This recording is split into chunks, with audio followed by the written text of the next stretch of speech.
I basically called. Oh, okay. I cannot say it now. It's already streaming. No, we're live. We're always live when you guys join. So whatever you said, it's don't worry. No, I'm joking. So let's give me a second to go live on YouTube. Can you, Nish, Nir, guys? Can you just start sharing, just to make sure? Start sharing. Yeah. No. Yeah. Shall we leave the sharing on or not yet? Yeah. Try sharing and we'll start. All of us? Yeah, no, just Nish first, you, then Nir, and we can start. Okay, perfect. Sorry, is it me first? Yes. No, it doesn't matter. No, just make sure that you can share. I was first, Nish. Don't worry. I shared earlier when you were not here. So yeah.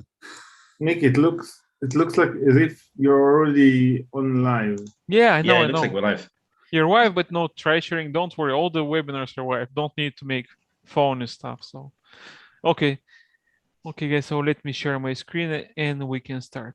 Just you want me to try sharing? Yeah, try sharing if you want, and then I'll start.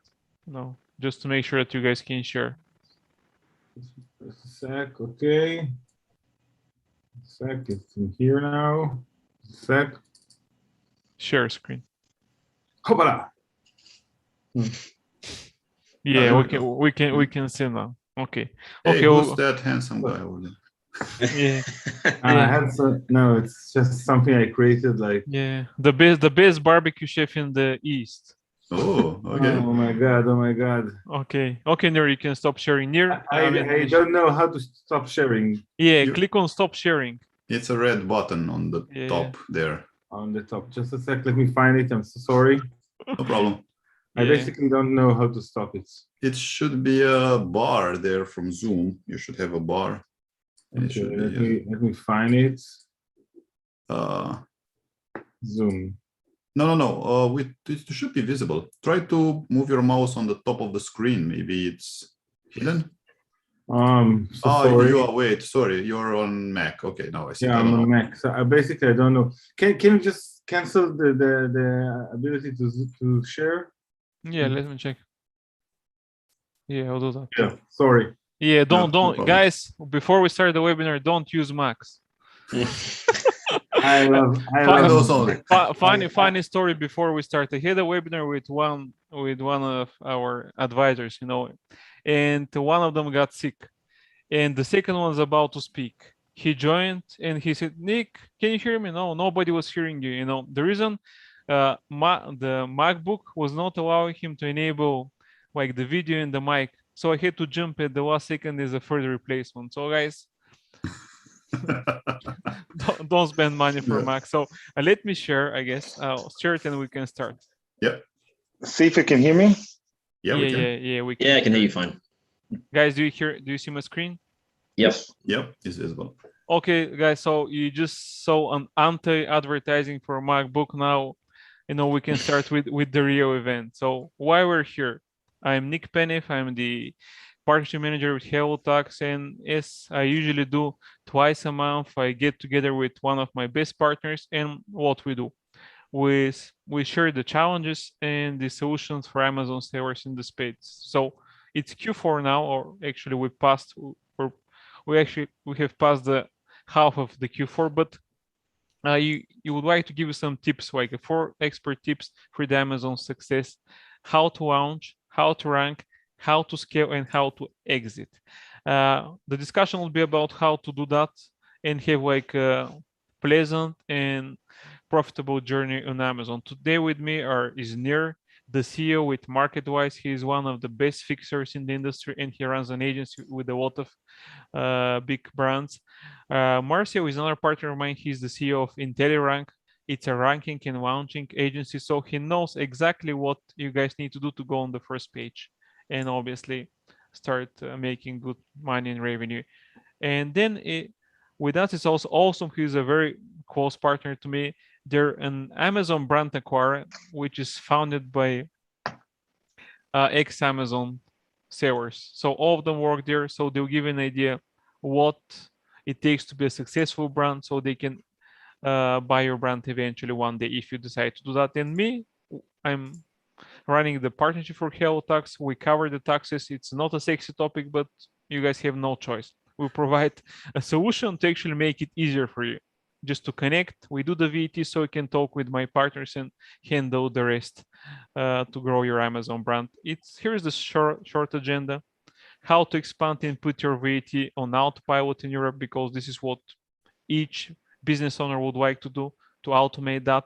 Then Marcel will show you how to efficiently launch and rank your product, because first you need to establish yourself for the VAT, then you need to have a product which you can grow.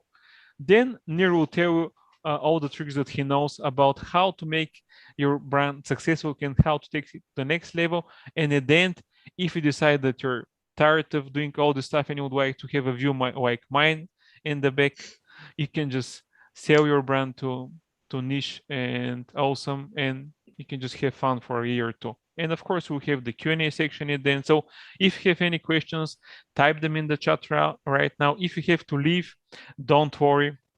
We'll share the recording after that so we can answer your questions and you can watch it later. So I'm first, though, I'm not going to introduce myself, like I said, but the short story about hellotax is the following. The co-founders used to be Amazon sellers. They're called Christian and Christoph. They were chatting one day 6 years ago at a Facebook group. And since they were sellers, they were just discussing that they have a challenge. They cannot find a proper VAT compliance solution. And they were saying, okay, what can you do that? And one of them suggested, okay, you know what, let's set up a VAT compliance solution for Amazon sellers. And this is how hellotax was born. 6 years ago, the company was fully remote from day one. We have people working for hellotax all over the globe. And what we do is we solve the VAT compliance issue for sellers around Europe when they expand. So this is the main issue that we're solving. And some people would ask, why Europe? Obviously, I mean, it's a huge revenue growth. You're accessing 400 plus million clients on 27 different markets. You know, if you're a local small brand and the idea to expand to the whole continent is to become a global one. Well, if your competitors are not doing that, by doing that, you simply overtake them, you get a bigger share and you grow your company. And of course, the more products you order, you know, the less you pay for the supply. So this is the main reason why you should do that. And in regards to VAT, like I said, if you're selling in Europe, you have no choice. You need to have VAT. You need to know what's your VAT liability in the past and the present, because if you're not, they'll simply penalize you. You need to register in one or more markets and file reports for those markets. You need to have an exact view of the movement of goods that you're doing within the European Union. And of course, you need to have a complete visibility of all the sales channels that you're using. Of course, most of them are using Amazon, but there are multiple other marketplaces and channels that you can use. And you need to know all the sales and transactions that you're doing there. So VAT rates in Europe are different. You know, if you ask somebody what is the VAT in Europe, they'll tell you, okay, around 20, but around 20 is not a good answer to the tax authorities. So you need to know that, because it's 25 in Sweden, 21 in Spain, 20 in Bulgaria. And obviously, when you use that, you don't need to worry about that. We have a software who is calculating that, so we solve another issue for you. Another issue is when you're expanding Europe is the complexity of the VAT registration. Where should I start? Obviously, different markets, different tax authorities, different procedures, but these are the ones which you can outline. Poland is one of the strongest, like the easiest one to establish in regards to the documents which are required and how hard it is to register. And Spain is one of the hardest. They require original documents, notary stuff, and everything. And Germany is also in the beginning, and it's probably the market with the most demand for several reasons, which I'll explain in a second. Why should I register for VAT? I mean, there is very simple. So there's just two reasons for that. The first one is the distance selling threshold limit, which is no longer valid. You know, you don't need to know the different VAT thresholds in different markets. This is no longer valid. From July 1st, we have the so-called one-stop shop. Once you hit 10,000 euro in your home country, or the home country that you decide to use if you're a non-EU company, you establish one-stop shop. And by doing that, you have the ability to store goods in one market and make B2C deliveries to the rest of Europe. Meaning it's much easier for companies to expand right now around Europe. The second reason is if you store goods in any given location in Europe. If you store goods in Germany, you need VAT registrations. If you store in Poland, you need VAT registration. If you have that in UK, you need VAT registration. So this is something that it's a must. If you store goods, you register. It's simple as that. And Amazon requires that in advance. This is something that continues to be valid after July 1st this year. So there is nothing changed. So VAT, as we mentioned, is one of the blockers. Another blocker is the language barrier. Multiple languages, translation is the key. Probably some of my partners will talk more about that, but if your translation sucks, you look funny, you know. I'll give an example. Amazon Sweden, a big, like $1 trillion company, I'm not sure what they were using, but their translation was terrible, which is a bad PR, and for a small brand, it might be vital. So you need to have that. We have partners who can do that for you. And the next thing that we do is we cover the VAT, and we have a customs partner who takes care of the import and the other stuff, so you can establish yourself in Europe. And we cover that. So what's next? What we recommend for companies in Europe? Either if you're like non-EU, Germany is this place to start for a few reasons. The first one is the biggest market, Amazon market after Amazon.com, the US one. We have a customs partner who helps you import the stuff if you're non-EU. And then you can establish the one-stop shop registration and deliver around Europe if you need to do the bid sales to everybody. So it solves all the issues that you might have in delivering to the rest of Europe. If your sales are going great in the other markets, you can easily establish storage and do the VAT in the other markets. But the idea is to establish it at the best one, the easiest to start selling in Europe, and to take it from there. And the question is, what special do we offer? I mean, we offer a VAT software solution, which allows you to simply connect your Amazon account. We get the data, we file the reports, you guys pay the returns, and you just continue scaling your brand. So we offer the digital VAT returns and the registrations in all of the Amazon markets. We have the data processing and verification by our account managers and tax advisors. We have full control of the payments, and we monitor the compliance across your channels or data. There is a tool that I can show you, but I'm not gonna do that right now, so we have more times for the partners, but it's a free tool. You can use the software, you don't pay for that, and only pay when you do the VAT registration in the filing. So as simple as that. This is what we do. And because right now it's Q4, and Q4 is time for offers, we have our best offer so far, 33% off our pricing until the end of the year. So if you're watching the webinar or you're a client partner, you know, you can get in touch with us and just mention the offer, and some of our consultants will help you out with that. So let's assume that you guys have solved the VAT. Now you have established your brand in Germany. So what do you do next? I mean, the next thing is how to make your brand successful, how to take it to the next level. And this is where Marcel is the expert. Now, he'll tell you more about what they do, how they do it, and obviously we'll just go to step 2 at the Amazon journey in Europe. So thank you, Marcel. It's your turn now. Thank you. So I've shared my screen. That's a very good presentation there. Nick, really love the information. It's new to me, to be honest, but I love it. So here's a little bit about what we're going to talk today. What do you do whenever you're launching a product and then you're ranking it? So let's dive into things. Just a quick overview of the agenda. What we'll be covering today is what is ranking and how to do it properly, common ranking misconceptions, some ranking tips, how to launch and rank, and some of our results in this area.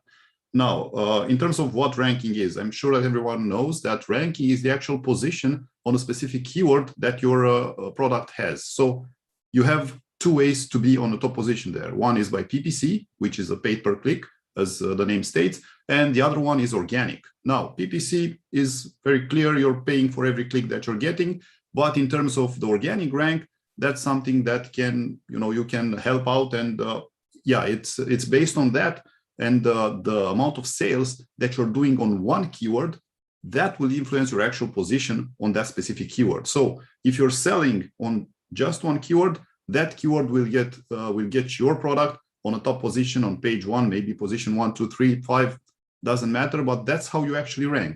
And this is important to know, because I want to clear some very quickly some misconceptions about ranking. Ranking can be done anytime. If it's a new product, so you can take advantage of the honeymoon period. That's very nice. It's very good to do.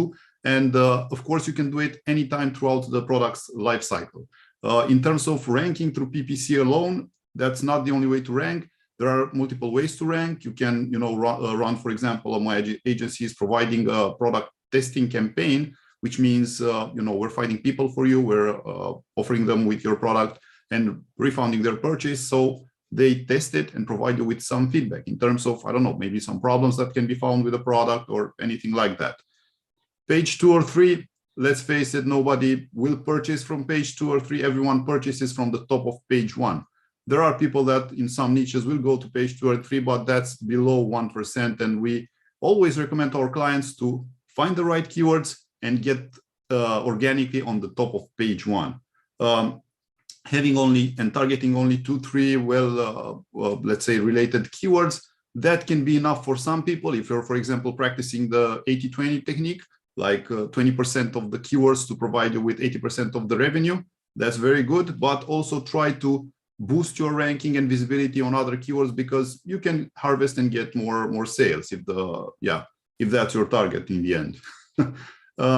In terms of ranking, the ranking is not a one-time effort. So you're ranking once and you're expecting a lifetime of success. That's not how it's happening. Normally, you need to always help your product and maintain it on the top of the most relevant keywords.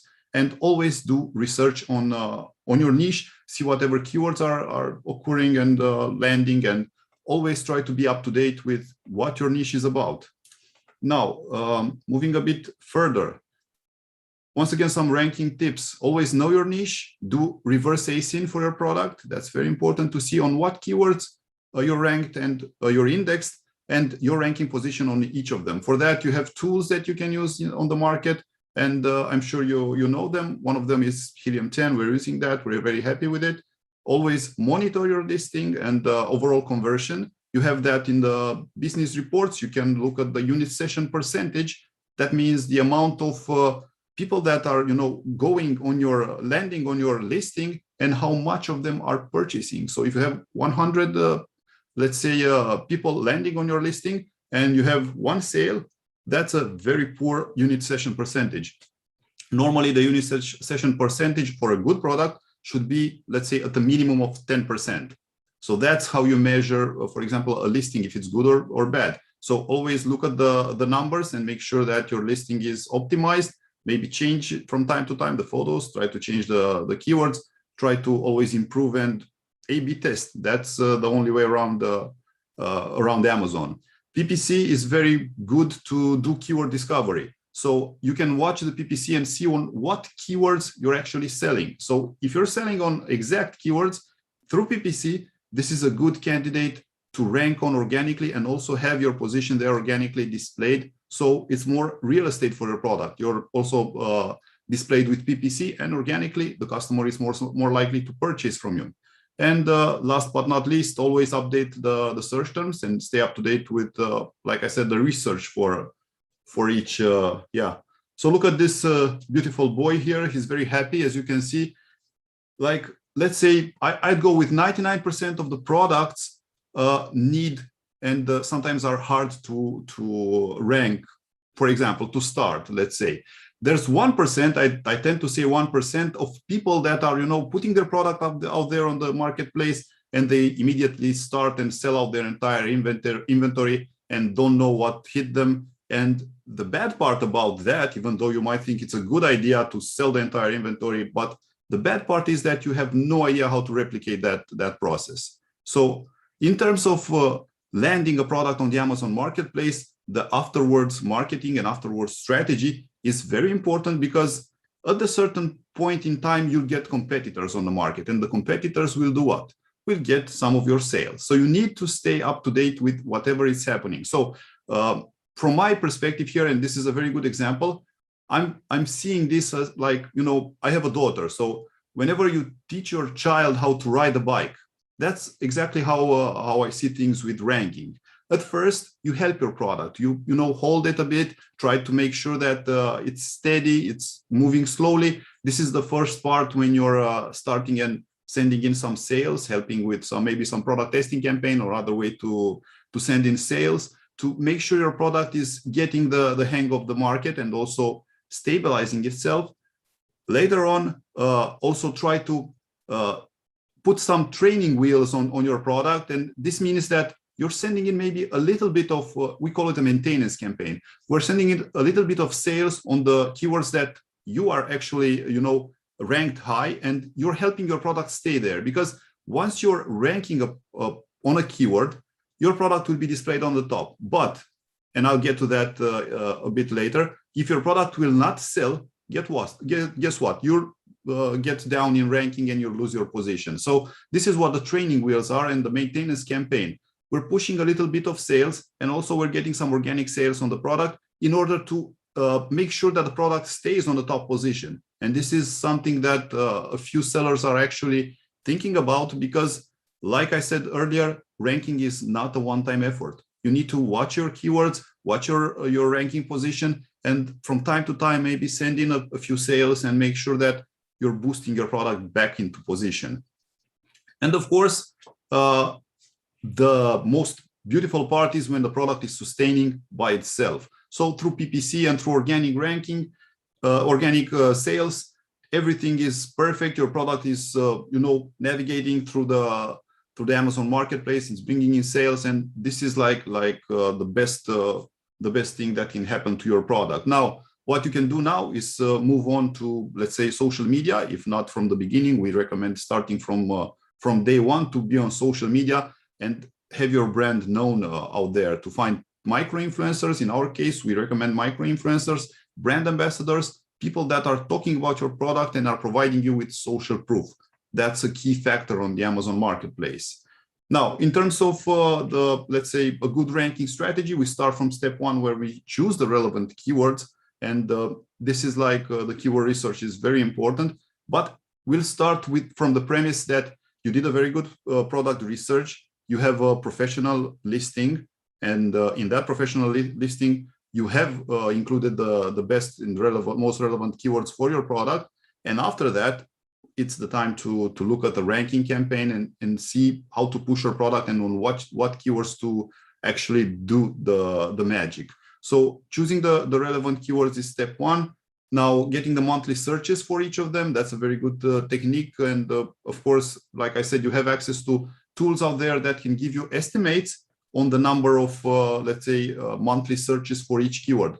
But be very careful, because some keywords will get like, all the keywords will have like spikes or, you know, some fluctuations in the monthly search volumes. Why? Because like we're now in Q4, everyone will be looking for Christmas gifts. For example, Christmas gifts will be a keyword with very little monthly searches in, let's say, January, February until November. But as soon as we're getting close to Christmas, it will become very powerful. So always watch for the monthly searches on those keywords. Step number 3 would be targeting and bringing in external traffic and PPC on the keywords, also running a product testing campaign, and always track and monitor your ranking on the relevant keywords. Now, we see this ranking in 3 phases. We start from targeting like small, let's say, monthly searches volume keywords with monthly searching volume up to 1,000, let's say, per month, and we slowly target the strongest keywords, because it's very hard to start and just target one keyword very strong. And of course, it's all about the signals that you're sending to Amazon. It's about how Amazon will track that ranking, and it's not so let's say good. It doesn't look good in the eyes of Amazon. It's important to scale and slowly grow, and this is how we usually see it, as a pyramid. And yeah, the journey into ranking. Now, one very important aspect here is to always have in mind this.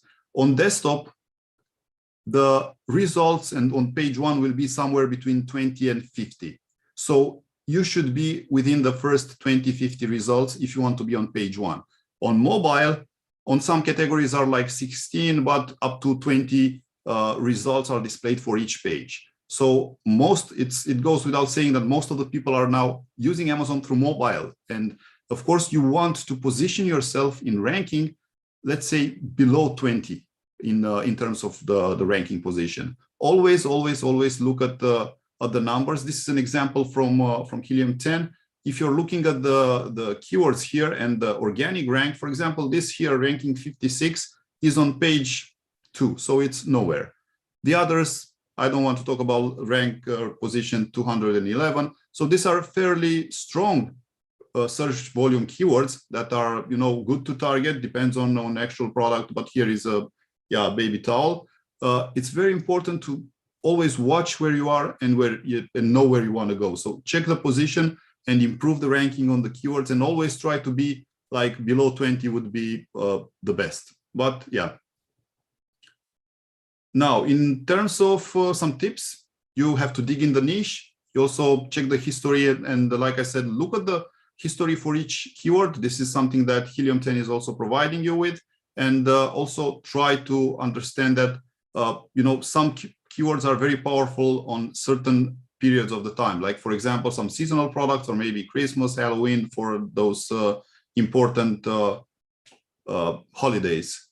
And in terms of rank sticking, everyone, most of the people actually think that they should do it once and that's it. No, it's very important to always optimize the listing. It's important to check for what your competitors are doing, and also Amazon for the updates that they're sending out. Also, it's important to check the category competitiveness to see, depends from one category, from one niche to another. It depends how many, giveaways, or let's say in terms of popular terms, the giveaways or the actual sales that you need to bring in. So you can rank also high quality images. And in the end, social proof is very important, and branding, because you're looking at, this is very important to outline. This is a marathon. It's not a sprint. We're not trying to target everything and once do a ranking and that's it. We're aiming for, the long run. So always look into that.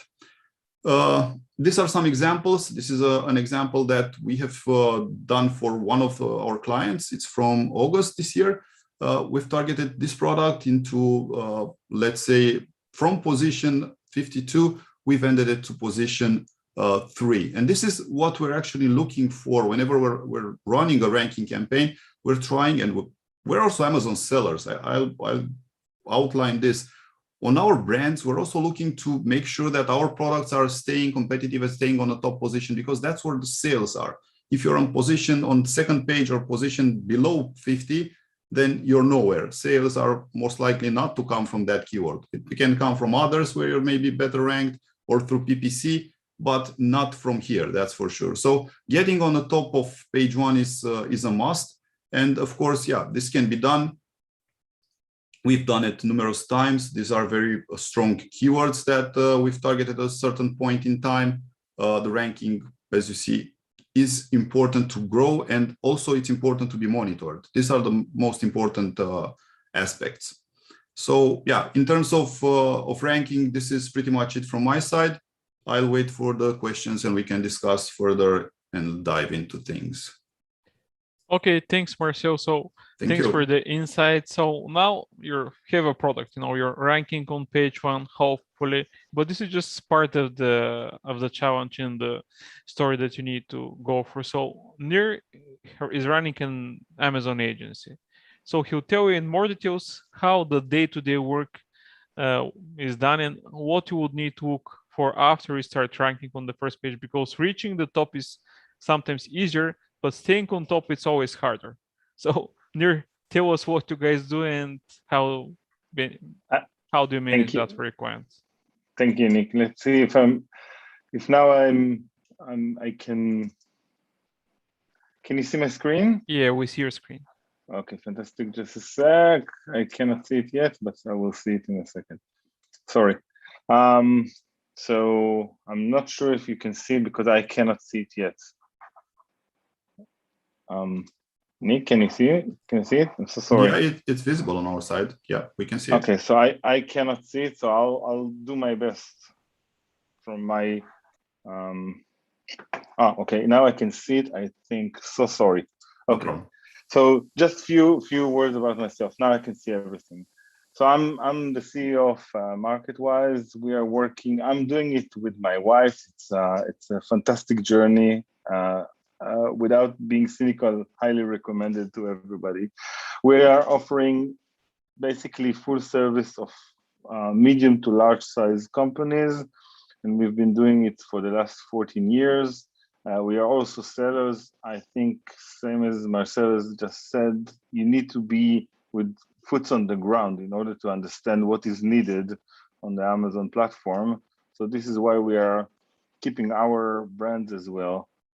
Beside that, I'm a member of the Ecom Cooperative. It's a group of members that are helping sellers. It's free.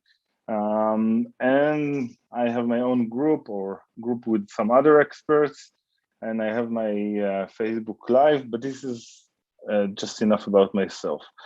So when I will try to do it as fast as possible because I can do it for the next 2 hours or something. So I prepared a short presentation. So about scaling, the first thing that you need to know if you want to scale your business is learn to measure.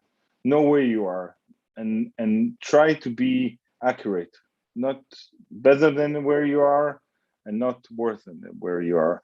And Nick will discuss later on, Nish will discuss later on about how they measure it. But you need to know where you are and where you are heading constantly. In order to make a progress, you know, if you're not moving ahead, you're going back. So you need to take action, and it's about massive action. When I'm starting with a new business, I'm always telling them, you need to be prepared. Nobody was waiting for us, and it's hard. It's always hard for them to listen to that, but it's always true. We are so lucky to be part of the most amazing thing, the way I see it, be part of the Amazon platform, which they are allowing me to be in the biggest marketplace in the world.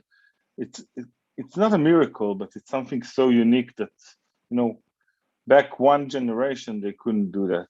So I would say if you want to be and play the game on Amazon, you need to take massive action. And this is one of the things that I love the most because we're working with sellers and they're coming to us and they say, I've done everything. You know, when something is not succeeding, if you're not going to Marcel, or if you are not doing something, or if you're not scaling, and they always say the same thing, and this is why I put it in here. They always say, I've done everything. No, you have not done everything. If you have done one thing or two things and you just play with them over and over and over, and this didn't work, it means nothing. Always innovate, always do something new, and then you will see that you are scaling. And now we're starting to dive into the Amazon world. If you want to work on this year and further on Amazon, you must have a brand. It's not something that you can choose or not. There are many agencies. It's not so expensive as it used to be. And within something like 5 to 10 days, you will get at least ungated to the brand option. But in order to succeed on Amazon, basically everything that you will see from here on will be related to the brand section of Amazon. So you need to have it. Now for the holidays. Now we're starting with the tips and how to scale. In order to succeed in Amazon, you need to have versions of your Amazon store. For those who don't know how Amazon stores look, this is how it looks. And now Amazon, for the last, I think, a year, they are allowing us to have multiple versions. So you can have basically a duplicate of your store for Black Friday, Cyber Monday, holidays, promotions, whatever you want. You can just have multiple accounts. And this is so important. You cannot imagine when you're targeting your audience, your customers, and when you know your avatar, which is another way of how to approach your customer, you need to have something that is speaking in their language. So make or create versions and you'll see the change. Use video. Video is not the future. It's in here. This is what will make you will have better campaigns, you will have better conversion, you will have better everything. But you don't need to make it so complicated. And yes, there are agencies, but you know what? You can start from scratch. Take your iPhone, take your camera, and start using video. When you will succeed, then maybe hire an agency. But you can start with the simple things. Understand the Amazon TOS. If you have, let's say, a kids product, you will need to see a grown-up in the picture at least for 5 seconds, if I remember. But understand the needs and then create video and use them and play with them and change them. And there are so many apps that you can do, and you don't need to be an expert. It's just very simple and it's so effective, you will not believe. There's a new thing, there's a new buzz, you probably all heard about it, but let's discuss it. It's called Product Opportunity Explorer. What does it mean? It means, like Marcel has shown us Helium 10, and I love Helium 10. I always say if I need to take an app with me to an island, I will take Helium 10 with me. But now Amazon are allowing me the opportunity to look at my competitors and to see their real information from Amazon. And it's amazing. And it's the amount of possibilities or the things that you can do with it, it's crazy. For those who cannot find the Opportunity Explorer in their account, just create a help ticket, ask for Amazon to enable it, and they will. And before we are entering or finishing my part, this is something so easy that you can do before holidays. Everybody should look at each of their products. Under offer tab on the product itself, there is an option to offer it as a gift. In this time of the year, make sure that everything is being, the message and the ROP is enabled. You'll get around, I don't know, 10, 20%, maybe even more, just by doing this. So this is it from my side. If anyone wants to approach me or contact me, one of the things that I like the most is helping others. Yeah, Q4 is very hard to answer, just, but try to approach. We're part of a community and we're helping each other. If there's something we can help, we will help you. It's without any cost, just in order to have a community that is growing and scaling. And now I think I will need to stop my share. And yeah, okay. Good one. I Okay. managed to do it. Yeah. So MacBook just did an update. Team Apple is the ex-president called him. He managed to fix that in the meantime. So you might. I was so worried that I will not be able to stop the sharing. Yeah, don't worry. I would have just kicked you out from the meeting just to be sure. Okay, so thanks, Nir. That was good. And like Nir said, helping each other is a good stuff. I connect people all the time.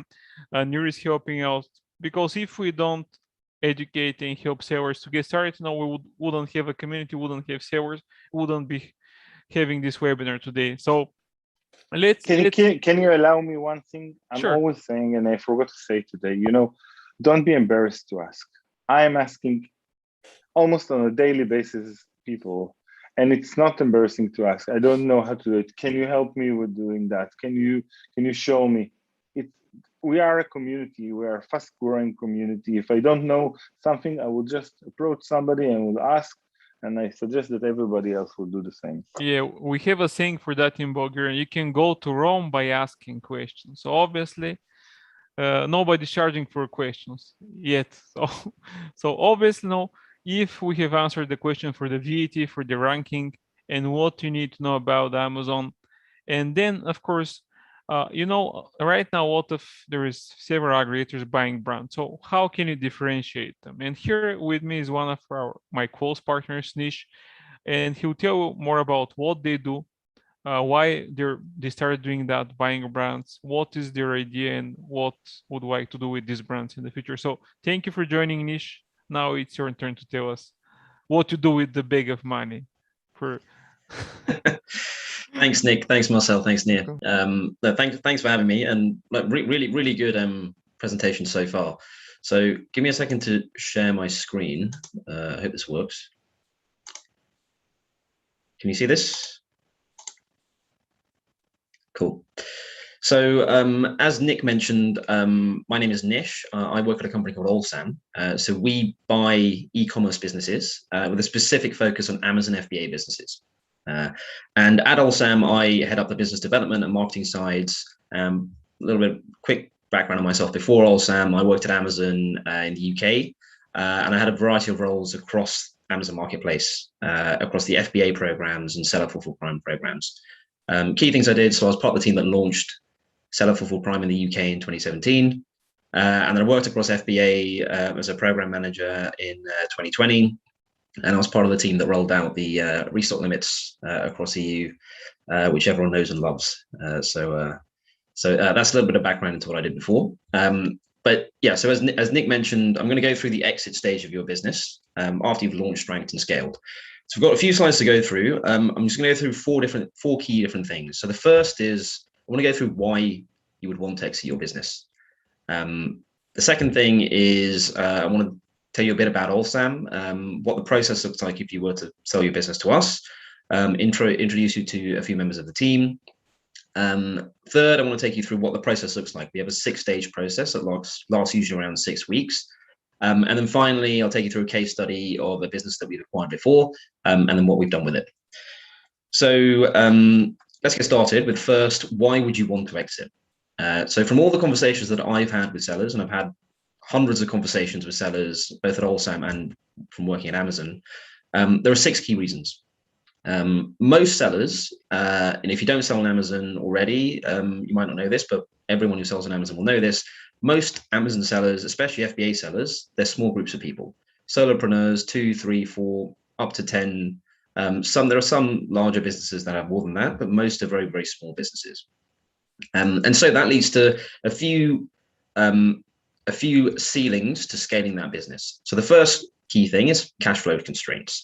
So this can mean problems with raising investment, problems with scaling, hiring more people, optimizing cost of goods, which just means that there's a natural ceiling to your business. And when you get to that point, it's an optimal time to sell to somebody who has more resources. Second reason, which I've sort of covered already, is hiring full-time employees. A lot of FBA businesses outsource to different parts of the world. They have virtual assistants, and also having appropriate IT infrastructure. Most businesses that I speak with don't already have this in place. Third key reason is specialism. Most FBA sellers, they do everything from sourcing the product, dealing with the manufacturers, launching it on Amazon, doing all the listings, the copywriting, the videos, the photos, and then scaling that business. So there are so many different hats that every single seller wears. It's difficult when you don't have the scale with the number of people in the company to focus on branding or focus on copywriting on the finance side.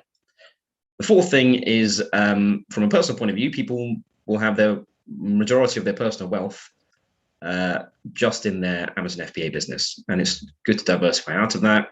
Fifth reason is very closely linked to this as well, looking for new revenue streams. And then finally, most sellers, well, pretty much all sellers we speak to, are keen to cash out and invest in something else or start a new Amazon business from the experience that they've gained from running their current one. So those are the most common reasons that I've come across for why sellers will want to exit. So now moving on to us at Olsam and what makes us different from some of the other aggregators, which Nick mentioned before. So again, 4 key reasons. First thing is that we're operators first, ahead of being acquirers. So we do have an acquisition team, an investment team who you will, as a seller, if you're selling your business to us, you will deal with, and I'll come on to that in future slides. But the majority of our business are operators. So amongst the people who run the business, we've started and sold 5 brands of our own. And there's over 20 years of Amazon marketplace experience at Olsam. And we've deliberately done that because the long-term success of our business depends on how well we operate the businesses that we buy. So that's why we have deliberately hired people who used to work at Amazon in marketplace and also run their own Amazon businesses before as well. So that shows that we can run businesses that we end up buying from sellers. Second thing, economies of scale. So we have, so I can quickly take you through how we're set up. So we have our own investment team. We have a brand operations team that run the businesses day to day, run the P&L. We have a PPC team, advertising team, copywriting team, supply chain team, finance team. We've got every single part of a business that any seller runs at the moment. We've got a whole team of people to do that. So we're specialized from that point of view. And then things like accounting, legal, finance in the background, we've got shared services for that. The third key thing that makes us different is our program knowledge. And this really comes from the fact that a lot of people at Olsam have worked at Amazon before and have run their own Amazon businesses. So there are some key programs that we've worked on before. So I mentioned that I worked on FBA and set up for Prime programs. There are people who've worked on PanEU FBA, Amazon Business, Small and Light, basically every single business that as a seller, you'll be involved in if you're on FBA. We have people at Olsam who've worked on before internally at Amazon. And we also have people who speak all the European languages to localize your brand, going back to what Marcel was saying before. And then finally, personal approach. So we are based in the UK. However, we are increasingly traveling, not just in the UK, but outside of the UK as well, as borders open, to go and meet sellers face to face. This for us is key, whether it's coming to meet you or you coming to meet us. We want to put a face to the name of Olsam and not be, a corporate entity that's just raised a load of money, as Nick was saying at the beginning, with a bag of money who's just coming to acquire a business. That's not who we are. So now an example of a business that we've run ourselves before, just to show the experience that we had before we even started Olsam. So this is a company called Beachmore Books. It was founded by one of our co-founders, Sam, while he was working at Amazon. So while he was at Amazon, he was working within the Amazon business team. He was a program manager there. And he founded this business and he scaled it up from 0 to $500,000 in revenue in under 2 years with good margins, and exited that business in 2019. So he did everything from sourcing the product. So this business sold notebooks, like very high quality notebooks. He did everything from sourcing the product in China, developing the relationships with the factories there, learned so much about supply chain optimization, and then did all the listings, and then scaled the business up as well before exiting. So every single point that a seller's been through, we've been through before as well. Now moving on to the types of brands that we like. And to be honest, this will be similar for a lot of other aggregators as well. But I just want to take the listeners through most of the things that we would look for when acquiring a business. So briefly on the Amazon point of view, we like FBA sellers, at least 80% of revenue coming through FBA, and also brand owners. So you've got your own brands, you're not a reseller. Categories we look at, we say evergreen categories. The only categories we wouldn't look at would be fast fashion, complex electronics, and perishables. Everything else we will look at, but from everyone who buys on Amazon, you'll know most of the things that people will buy a lot of on Amazon are homeware, baby, pets, these kind of products, sports. We look for a relatively low SKU count of up to 30 SKUs. We can go higher than this as well. We've bought businesses that have higher than this. Product review, we like good review modes and well reviewed products with high ratings. And then within categories, we like products that are in the top 10, or in some cases in the top 20 of that category. And we really like a competitive advantage. For example, IP or trademarks, and of course being signed up to Amazon Brand Registry. On the financial side, revenues, we look for between $1 and $10 million, margin of 20% plus. We will look at slightly lower margins as well, but as long as it's got a path to 20% plus. And as I mentioned before, we want businesses with a competitive advantage. And that means they've got a brand already, or they have the good idea of what that brand is going to be if it is not differentiated already on Amazon, good review mode, trademarks, and then also opportunities to develop outside of the market that they're already in. So I want to briefly introduce you to the team as well. So we were founded by two brothers, Ollie and Sam, which is why we're called Olsam. Ollie has a background on the investment side in firstly in investment banking, then worked at Deloitte, then in private equity. Sam, he worked at Amazon and then of course founded his own Amazon business, Beachmore, which we went through earlier, and then exited that before founding Olsam. And you can just see on the right, we've got a mix of people with a lot of different variety of experiences. So we've got David, who heads the investment team. Whoops, that's gone too far. David, who heads the investment team. He used to work at Barclays and Generation, which is a venture capital fund run by Al Gore. Got Nikki, who used to work in investment banking as well. Myself, Tobias, who's on the board. And then on the operational side, this is just a small subset of the people that we have, but you can see the level of experience we have, especially on the Amazon side. Now, moving on to, if you were going to sell your business, who would you speak to here at Olsam? So typically at the beginning, you would speak to people within the investment team, because these are the people who understand how the financial side of a business and are heavily involved in speaking with sellers. So these are all the people on the team. So there's David, Tommy, Nikki, myself, Jay, Pippa, Nikki, and Maggie, and you can see that there's a clear separation of the roles and responsibilities. So whether you're speaking with an investment analyst or associate, VPs or senior associates, and then myself or David, who are involved more on the sourcing side, there's a clear separation of what the roles are, but you will speak with all of us probably if you're selling your business to us. Now I just want to take you through the different stages that we have when selling your business. Again, this will be similar for a lot of other aggregators. So hopefully this is going to help you see what the process looks like. For us, it's 6 steps in 6 weeks. So usually you have a first call with us, whether it's on telephone or on Zoom. This is used to really introduce ourselves and to learn about your business high level. Second step is if we're interested in taking the next step, we will ask you to sign an NDA, and we will sign the NDA as well, so that there isn't so your information is kept private, and we don't share it with other people. Third, then we will go through a data analysis stage, what we call early DD, early due diligence. So we will ask you to either send us what we call transaction reports. We'll show you how to do it from Amazon, so we can go through your financials over the last couple of years, or we will ask you to use third-party software to give us access to your financials on Amazon. And this is really to determine what the direction of the business is financially. After we've done that, there's 3 more steps. So if we want to move forward, we'll make you an offer in what's called an LOI, a letter of intent.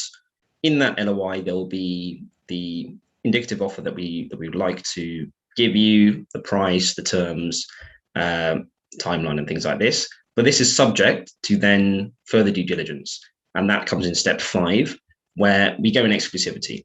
So we're only dealing with you, you're only dealing with us, and then we will go through in depth a lot of the background to your business, from suppliers to employee contracts, financial statements, all of this, to really confirm that everything you've said to us is true, but also understand a bit more about how we would grow your business. And then finally, step 6 is closing of the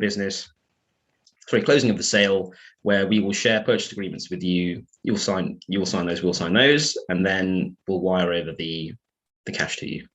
And typically this takes about 6 weeks. And something that a lot of people naturally, when you're selling a business, will be interested in is the valuation. So how does this work? So typically what we will do is we will value a business on a multiple of its SDE, which is called seller's discretionary earnings. And that's basically your net income on your profit and loss or your income statement, and to that you add back some expenses like the salaries that you pay to employees, etc. So let's say your SDE is 1 million, then the multiple of that, let's say it's 4 times the multiple of that, we will pay 4 million. And then there are different valuation drivers that go into that multiple. So I'll go through them very briefly. So first, the age. So typically we'll look at businesses, a 1.5 to 3 years. We've looked at businesses that are older as well. Net margin, obviously we want something with a higher net margin. Growth potential or previous growth, the higher the growth, the higher the multiple is going to be. Category, as I mentioned before, it depends on what the category is. There are some categories we don't like, but most we do like. The trend of growth, is it on a downward trend or an upward trend? Reviews, product ratings, etc. So if you're at the top of all of those, the multiple is going to be higher. And what we're typically seeing in the market at the moment is a multiple of between 3 and 5 times. There are some that we've seen below, some that are higher than this as well. I also want to take whoever's watching, if you run your own Amazon business, give you a bit of advice on how to prepare for a call with an aggregator. I don't think there's enough information out there about this. So again, there's 5 key things. So one is get mentally prepared. So decide if you are going to sell your business. And if you are going to do it, how are you going to do it? Are you going to approach aggregators directly, or are you going to go via a broker? Second, get on top of your financials. Get an accountant if you don't have one already, because every single aggregator you're going to speak to is going to ask you basic questions about your financials. And then if they want to move forward, we'll want to know more details. Third, prepare your business for scalability. So this basically means if you had unlimited resources, what are the key things that you would do to your business to scale that up? Does that mean maybe you run the business out of your house at the moment? So all the products you send to your house, and then you group them up and then send them to FBA. So an example here that will be more scalable will be to work with a 3PL, third-party logistics provider. Number 4, work on your pitch. It's important for you to understand that you are how your business is going to grow.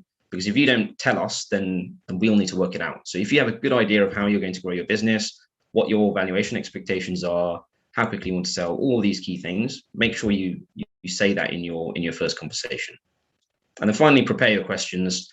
This is as much a process of you picking who you want to sell to, as much as it is an aggregator picking the business that they want to buy. So don't feel afraid to ask questions about background of people who work at the aggregator, what their operational expertise is, what businesses they've bought before. These are things that you should be asking. And then finally, I just want to end with a case study of a business that we have acquired previously called Peak Coffee, and then what we've done with it. So Peak Coffee, they sell coffee capsule holders. So some of the photos you can see there. We acquired this business last year from the founder called Glyn. He's an ex-policeman. They were a UK-based business only, and then we, as I said, acquired it last year. They only really sold in the UK, but the products were well reviewed, had high ranking, and were on a growth trajectory. As you can see in the bottom right-hand corner, from 2019 to 2020, they grew pretty quickly. So since we've acquired the business, we've done a few key things. So one, we've completely redesigned the branding and the listing, which in itself just led to increases in sales. We then expanded outside of the UK into the US and in Europe, and we've totally re-optimized the supply chain side, because Glyn was having issues both in 2019, but especially in 2020, with major stockouts of inventory, partly driven by the restock limits, partly driven by supply chain issues, but also partly driven by poor planning. And so we've optimized all of that since we've acquired the business. And that's everything I want to go through. If you would like to contact myself or anybody at Olsam, there's my email address. You can also contact us on the website. Thanks, Nish. So obviously, it was a very detailed preview about what Olsam is doing. I didn't know about the name. I was always wondering where the name came from. So I got it, even though with partners we knew for a long time. So I mean, we have some questions because we're almost done with the 1 hour, and I'm sure that some of you guys have meetings. So let's start quickly with the questions. I have several questions from clients, actually from attendees. So the first one is for Marcel. Which is the easiest market to rank on Amazon Europe? And which one would you recommend from Sebastian? On the Europe side, we are covering ourselves the UK and Germany, which are actually the best marketplaces to be on. To be honest, I don't know about the others, but I can tell you this: it's easy to rank on any marketplace. The whole idea is to have the good plan, the good strategy, and to have the patience to, you know, invest into your product. Because, like I said, don't look at it as a one-time effort. Just go with one ranking, you're on the top. It can be perfectly okay to reach the top position in your product, to be perfect in terms of images, in terms of you know, the pricing to be competitive, everything to be, your listing to be perfect, everything to be in shape. So when you just get up there, you have enough reviews, you have maybe some questions on the listing. These are all you know, gathering up to making a good picture for the customer to purchase. It can happen to just do a push on a product. We've had that in the past, and just keep the position. But usually you just need to, you know, keep it there. And it's doable on all marketplaces. Just it's easier maybe if you can reach to my team, and they can maybe give you an idea on what to target and how many keywords to target and stuff like that. We can offer you with a free strategy. Okay, thank you, Marcel.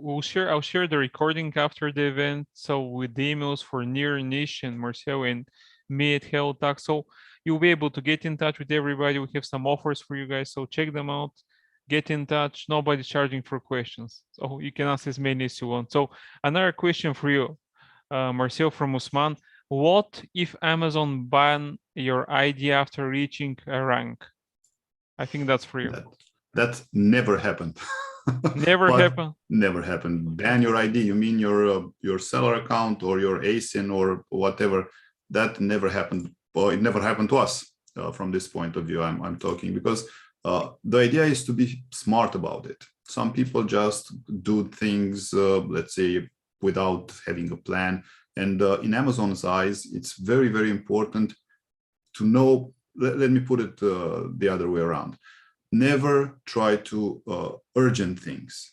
Look at things on the long run. So, for example, people are trying to, you know, at the beginning to push a lot of reviews. Everybody needs reviews when you start a new ASIN. So they're bringing in some reviews, but they're not taking into consideration that the Amazon flag will raise after the 5%, on some niches maybe 3% review sales ratio. So if you have 0 sales and let's say 3 sales and you have 3 reviews, that's a big flag from Amazon's side. This is something that can get your product banned.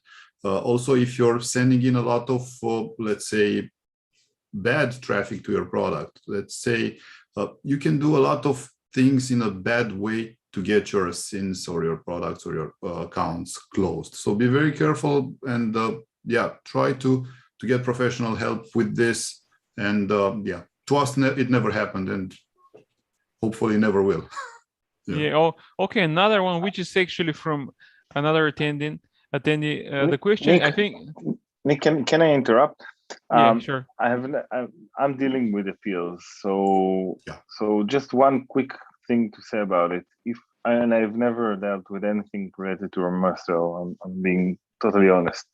But if something happened to you, and if Amazon are approaching you, usually with appeals, when something will happen, don't rush things and ask somebody who is an expert. It doesn't have to be me, but don't do it yourself. Even though Amazon allowing it today to be a bit more simple, but it's not simple. So if something happened, especially during the holidays, stop for a second, ask somebody, even just hear the price and decide after, but at least don't do something because you think you can fix things urgently. Sorry. Continue with the question. Yeah, actually, the next question was for you. That was from Pavel, and he was just listening. He said, "No, you introduced Nir is the best fixer in the Amazon space." What do you mean? Okay, this question for Nir. No, I guess you can answer that. Yeah. So we have two different services. One is the A to Z that I discussed earlier, and the second one is dealing with appeals. It means what happened when things hit the fan. When you have problems, when your account is being blocked, or products being blocked, or account have related account, or being flagged, or anything, category removal, things like that. There are few experts in this field, and we are among the top of them. So and I am fixing many cases. I will not say number, but it's a lot on a daily basis. Okay, thanks, Nir. So we have some other questions. That's actually for Nish. I am based in Spain, and you guys said that your buying brands are across Europe. I mean, tell us more about how can we make our brand attractive, because we're just selling in Spain and Italy right now. Would you buy a brand like ours? Yes, absolutely. It depends on, ultimately it depends on what your financials are, what the products you're selling are, and what the growth potential is. It doesn't matter where you're selling. In fact, sometimes selling in fewer marketplaces is actually an opportunity, because it means that someone who buys the business has almost an easy way to grow that business by expanding them into another marketplace. So the fact that you're selling in only Spain and Italy isn't an issue. It depends on what the kind of products you're selling, how well reviewed are they, what are the ratings on the products, are you selling them FBA, by the way? Just that will be key. And what's the growth potential? What's the trend looking like? But if you do want to ask more questions about it specifically, please contact me directly, or reach out to Olsam. Yeah, we'll do that after the event. I have one question. This is for me. I am the name of, okay, let me see, what was the name? Okay, Samuel. Okay, Samuel, I'm based in the USA, and I would like to start selling in Europe. Where should I start? Okay, I mean, that's a very good question, because Germany, we recommend always Germany, because Germany, it's actually, it's not a secret, but a lot of companies don't know. Germany doesn't require documents translation to German for English speaking countries. So obviously, if you're based in the USA, you can provide the documents in English. The US based companies have like the quickest turnaround time. You get the VAT registration in 1 month. So Germany is the place to go. Biggest market after Amazon.com in the States, central location, quick registration period. So in a matter of 2 months, you can start selling in Europe. In Germany as the base, and deliver to the rest of Europe. And Europe is not as competitive as the States. So if you have succeeded in the States, Europe might seems hard at the beginning, but it will be much easier in the long run. Let me see, I have another question. Okay, that's actually for Nir. You mentioned about your community. Do you have some courses or tutorials in your community that you mentioned, Nir? No, we don't have course, but we do offer as a company some kind of if you need help, we have our services, but if you need just 1 or 2 meetings with us, it's possible. We do have a group. It is usually in English. Now these days it's twice. I don't know if I may present it, but I may. Okay. Yeah. So it's twice a month, something like that. Usually I have experts coming and speaking about things and explaining. Right after this call, I will speak with Nick to ask him to join this week. Usually it's planned ahead. And basically this is it. We have all opportunities, but in the group, and this is something, again, maybe I would say that I would recommend, if you're a seller on Amazon, be part of the community. Again, sorry that it sounds so silly, but it's a long way, and sometimes it's easy, sometimes it's harder, sometimes you need to scale, and most of the time you need to ask questions, as I said before. If you have a community, if you are part of this group or other groups, it will be easier to enjoy this ride. Okay, thank you guys. So I think we're done. We don't have any more questions. If you guys have any more questions, actually, I have a question from Heshi. Does Nick offer VA services? No, I don't, but guess what? I have a great partner who does that, Yoni Kuzminski. So get in touch with me and I'll connect you after the event. So guys, we're wrapping up the event. I have another call with 5 people waiting for me, so we need to jump to the next meeting. If you enjoyed the events, like Nir said, I organize them every 2 weeks with great partners. They're free, of course. We give tips about what we provide so you can make a decision. If you like our webinar, just subscribe, get the notification on YouTube. Otherwise, just follow us on LinkedIn, Facebook, and we'll see you again. Thank you, Marcel. Thanks, Nir. Thanks, Nish. Thanks for joining the event, and we'll see each other soon. Oh, thank you, Thanks, everybody. guys. Thanks, everyone, for joining. Bye-bye. Thank you. Bye-bye. Bye. Bye.